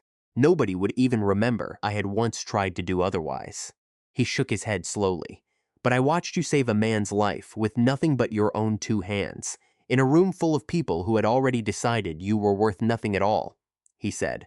"I do not think I could live comfortably with myself, Miss Marrow, if I chose safety now, over doing the one thing I actually believe to be right." He left shortly after that, promising to return within the week, and Adeline sat for a long while after he had gone, staring at the small fire in the stove, thinking of everything a man might lose in choosing, deliberately, to stand where standing cost him something real. He returned 8 days later, and Adeline knew, the moment she saw his face in the doorway, precisely what had happened, before he had spoken a single word. "They have struck me from the roll," he said simply. "It is done. I received the notice this morning." "Mr. Sterling," Adeline began, but he shook his head, cutting her off gently. "I do not regret it," he said. "I want you to understand that clearly, Miss Marrow, because I suspect you are about to spend a great deal of energy feeling responsible for something that was entirely my own choice to make. I chose this. I would choose it again tomorrow, knowing exactly what it would cost me." He set his bag down on the small table and drew out from within it a slim leather folder. "Which is why," he said, "I spent the last several days, while I still had the standing to do it properly, gathering everything I could find. I am no longer able to represent you before the court, Miss Marrow, but I can hand what I have found to a barrister who can, and I intend to do exactly that, and then I intend to sit in the gallery and watch this through to its end, whatever that end turns out to be." Adeline looked at the folder, and then at the man who had given up his entire profession to fill it, and found she did not have adequate words for what she felt in that moment. So she said the only thing that seemed, somehow, sufficient. "Thank you," she said. "I will not forget this, Mr. Sterling. Whatever comes next, nor will I," he said quietly, "allow it to be for nothing." In the days that followed, the small room above the chandler's shop became something like a war room, papers spread across every available surface. Rosalind and Harriet and Mrs. Cobb, now fully recovered and fierce with the particular anger of a woman, who had nearly paid with her life for 8 years of quiet loyalty, all gathered around the little table each evening, piecing together everything they had. The barrister Nathaniel had found, a careful, unhurried man named Mr. Ashworth, took the case, Adeline suspected, as much out of professional curiosity as any expectation of a fee, reviewed every document twice over, and pronounced the codicil's signature, on close inspection, genuinely suspicious enough to challenge before the court. And through it all, Adeline kept returning, again and again, in the quiet hours after the others had gone, to the small gray book with the cracked spine, reading through pages she had not looked at in years, searching for the one entry that mattered most, the single date that might, if she was right, undo 8 years of carefully constructed lies in the space of a single sentence. She found it on the 3rd night, near 2 in the morning, Harriet asleep in the next room and the candle burned down almost to nothing. Father could not hold the pen today. The entry read, in her own younger hand, dated with a precision she had insisted upon even then, some instinct telling her, even at 17, that details might one day matter more than she could imagine. His right side has weakened badly since yesterday. I wrote his letters for him, and he signed only with great difficulty, his hand shaking so that I had to steady his wrist myself. She sat very still, staring at the page, and felt something settle into place inside her, with the quiet final certainty of a door closing properly on its hinges at last. The date beneath that entry was the very same date. She was now quite certain that the disputed codicil claimed her father had signed, alone, unaided, in a hand described by the court's own records as strong and entirely without tremor. She closed the book carefully and sat for a long moment in the near dark and thought of everything that single small page might finally be able to do if she could only find the courage to stand up in a room full of strangers and read it aloud. The trial, Mr. Ashworth had told her that very afternoon, would open within the fortnight at Doctors' Commons before the Prerogative Court of Canterbury. There was, Adeline understood, sitting alone with her father's letter still folded against her heart, and her mother's gray book open on her knee, very little time left now to prepare for whatever waited for her there. Doctors' Commons stood behind St. Paul's like a secret. Nobody had thought to hide very carefully low gray buildings clustered around a quiet close, and Adeline arrived on the morning of the trial, with her heart beating so hard she could feel it in her throat, in her wrists, in the soles of her feet against the cold stone steps. The court itself, when Nathaniel led her through into it, proved smaller than she had imagined, oak-paneled and dim, tall, narrow windows admitting a gray London light that seemed to have made up its mind, somewhere over the rooftops, to remain entirely neutral about the whole proceeding. Benches rose along one side for the public, and these Adeline saw with a small jolt were already filling. She recognized faces from Calderbrook Park scattered among them. Lord Aldous, seated near the front, inclined his head to her with an unmistakable warmth that steadied her more than she would have expected. Further back, upright and watchful as ever, sat the Dowager Marchioness of Estwick. Delphine sat at the opposite table with her own counsel, a thin, silver-haired man Adeline did not know, and beside her, half turned away, Cornelius Price himself, the narrow gray face she had glimpsed twice now finally fixed and undeniable in ordinary daylight. He did not look at her. She found that somehow worse than if he had. Rosalind sat close behind Adeline in the gallery, her gloved hands pressed together in her lap, and Mrs. Cobb beside her, thinner than before her illness, but present, upright, here. Harriet had insisted on coming as well, and sat on Adeline's other side, gripping her arm with the particular fierce steadiness of someone who intended to hold the whole room together through sheer force of will if it came to that. Nathaniel could not sit at counsel's table. That right had been taken from him a fortnight ago, and Adeline felt the absence of it keenly, a wrongness in the shape of the morning, even as she saw him settle instead into the gallery, just behind Mr. Ashworth, close enough to lean forward and murmur when needed, near enough that Adeline, glancing back once before the proceedings began, found his eyes already on her, steady, certain, entirely without doubt. The judge entered. The room rose, then settled, and the thing that had been building for 8 years, quietly, in silences and burned letters and a locked cabinet, nobody was meant to open, finally, formally began. Price's counsel opened with confidence, the particular smooth confidence of a man who has done this many times before and expects to do it successfully again. He called, first, a handwriting expert, a Mr. Denby, precise and bespectacled, who examined the codicil at length before the court, and pronounced the signature entirely consistent, in his professional opinion, with the deceased Josiah Marrow's known hand. A firm signature, Mr. Denby said, steady, entirely without hesitation. Adeline, watching from the gallery, felt her hands curl tight in her lap. She thought of a page in a small gray book. His right side has weakened badly since yesterday. I had to steady his wrist myself. Rosalind was called next, and Adeline watched her sister walk to the witness box with her chin lifted, though Adeline could see, from where she sat, the faint tremor in her sister's shoulders that no amount of composure could quite hide. Price's counsel wasted no time. "You discovered these documents," he said, "in your mother's private study." without her knowledge or consent. I did. Some days after a very public and very humiliating collapse of your own wedding.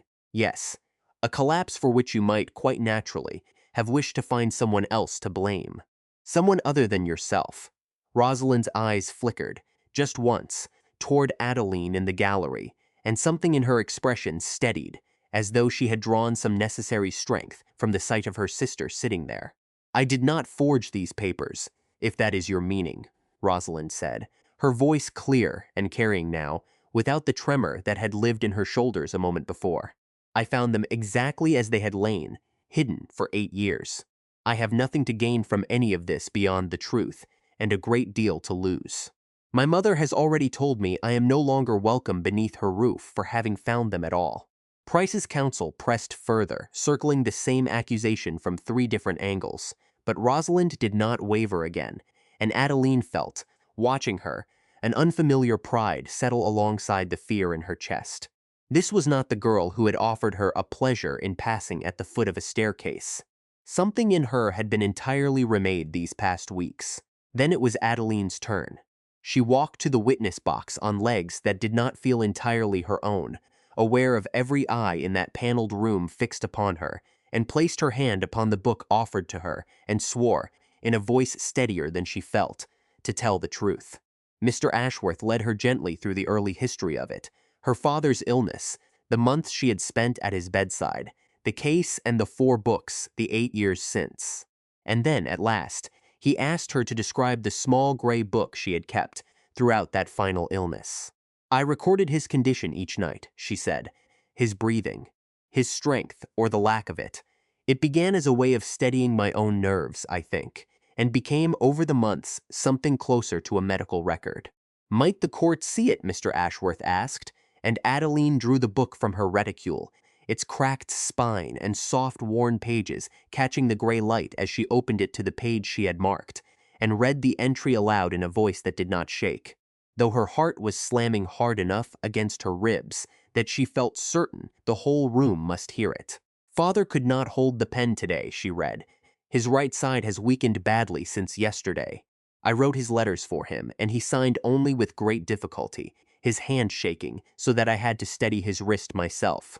She looked up.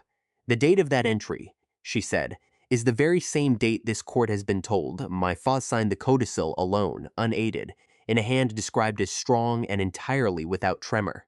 A murmur moved through the gallery, low and immediate, and for one bright, suspended moment, Adeline allowed herself to believe it might be enough.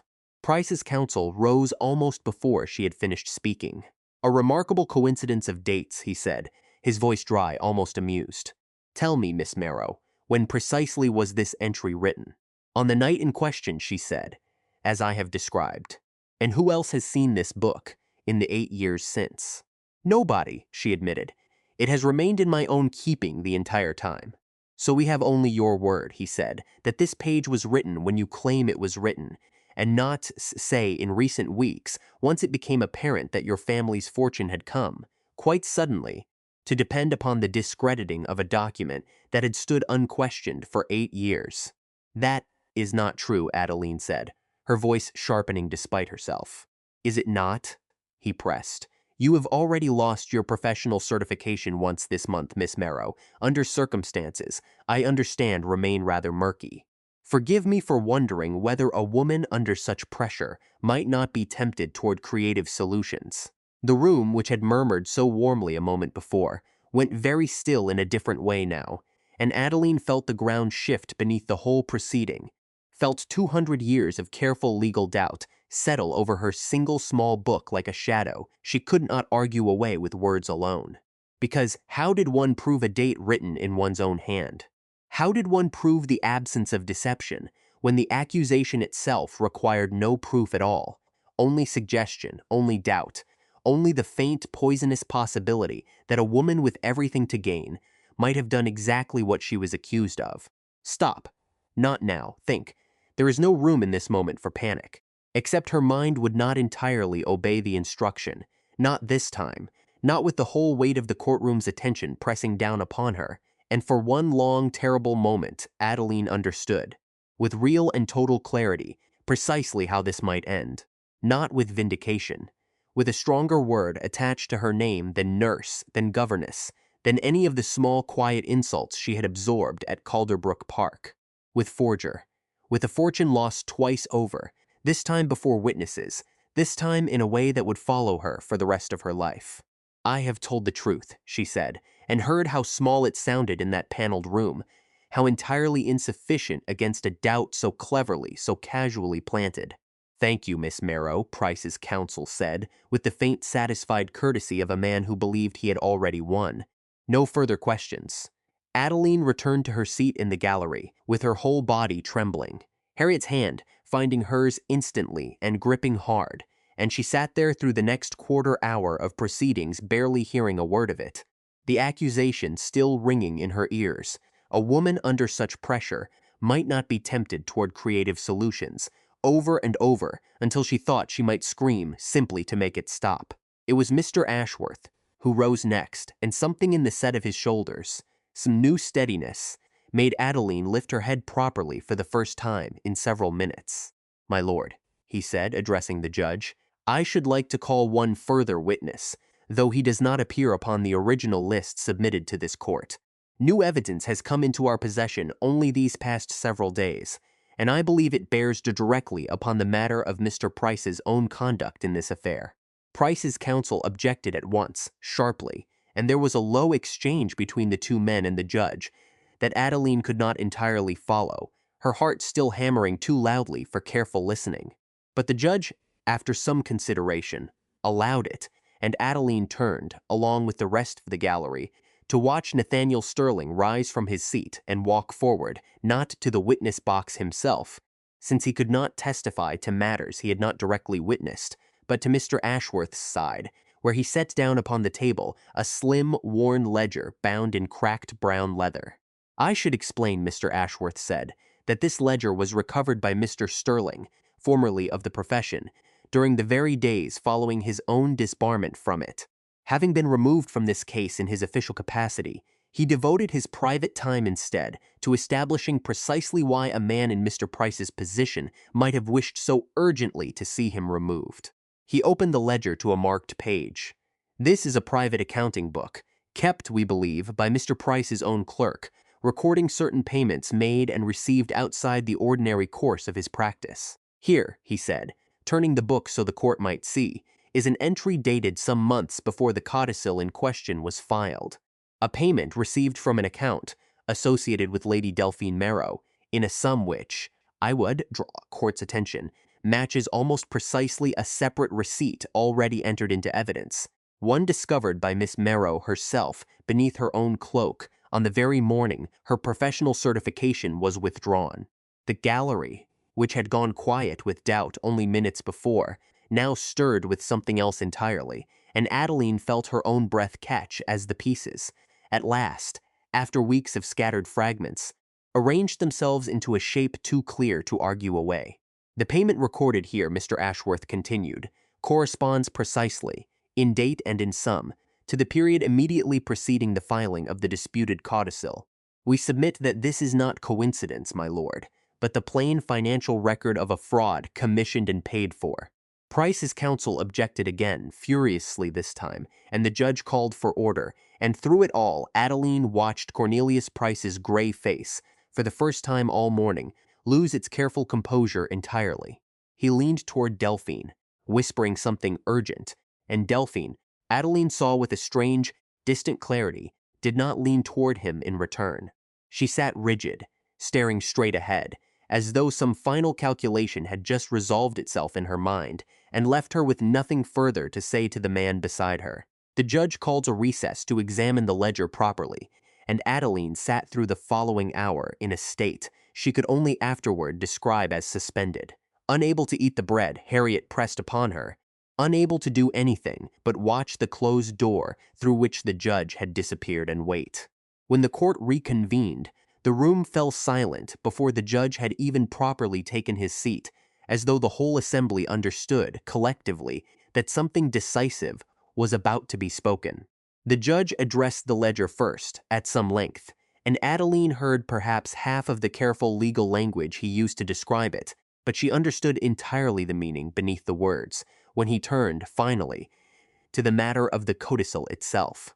This court finds, he said, that the codicil, purporting to alter the distribution of the late Josiah Marrow's estate, was not executed by his own hand, and cannot be considered valid.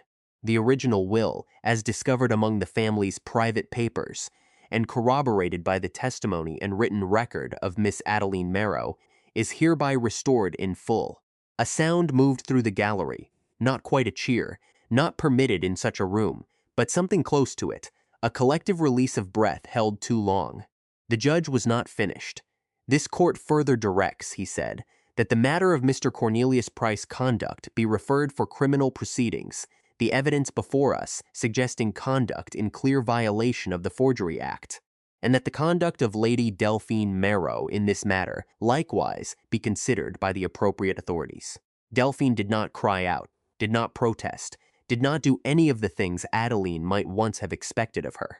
She sat entirely still, her face gone the color of old paper, and for one strange moment Adeline felt something almost like pity move through her, quickly gone, replaced by the plain, tired understanding that pity was not owed here, not after 8 years, not after a woman lying poisoned in a small back room above a milliner's shop.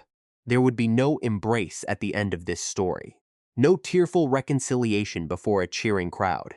Adeline understood that now, watching Delphine rise, stiffly, and be led from the courtroom by her own counsel, without once looking back toward the gallery where her stepdaughter sat. Some debts, she thought, are not paid in forgiveness. Some are simply paid. The weeks that followed unfolded with the particular strange quiet that comes after a long fever finally breaks. Guy's Hospital, faced with the plain public record of Price's proven fraud and the clear implication that the report against her had been engineered as part of it, restored Adeline's certificate within a fortnight. Dr. Rendell's himself, delivering the notice in person, his apology stiff and formal, and Adeline suspected, considerably more sincere than he would ever be comfortable admitting aloud. Mrs. Alsop said nothing further on the matter at all, only pressed Adeline's hand once, briefly, in the corridor, which was, Adeline had come to understand, precisely as much as that particular woman ever allowed herself to say. Rosalind did not return to Alderstone Hall. She took modest rooms of her own near Harriet's lodgings, and visited Adeline often, and slowly, over the weeks that followed, something new and steadier grew between them, built not upon the easy affection of childhood, but upon something harder won, something that had survived being tested and had not broken. Of Tobias Rennick, Adeline heard little at first, only that he had removed himself quietly from society for some weeks following the collapse of the wedding, and she assumed, privately, that whatever had once existed between him and Rosalind had simply ended in the wreckage of that terrible evening. She was wrong.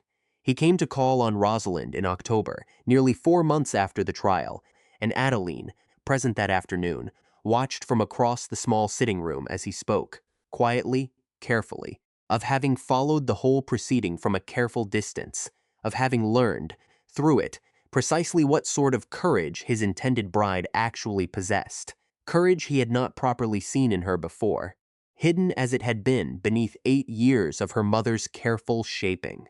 "I do not ask to resume where we left off," Adeline heard him say. "I think we were, both of us, rather different people then. I should like, if you will permit it, simply to begin again, and see what we find this time, without pretense between us." It was not a proposal, not that day, but Adeline, watching her sister's face soften into something she had not seen there since they were children in the orchard at Alderstone Hall, understood that something real, something considerably steadier than a grand wedding built on silence, had quietly begun. As for Nathaniel Sterling, he came to the small room above the chandler's shop, rather more often than strict business required, in the months following the trial, and Adeline found she did not mind this in the slightest. He had not been readmitted to the profession, not formally, and Adeline understood that some doors, once closed by men protecting their own comfortable arrangements, did not open again easily.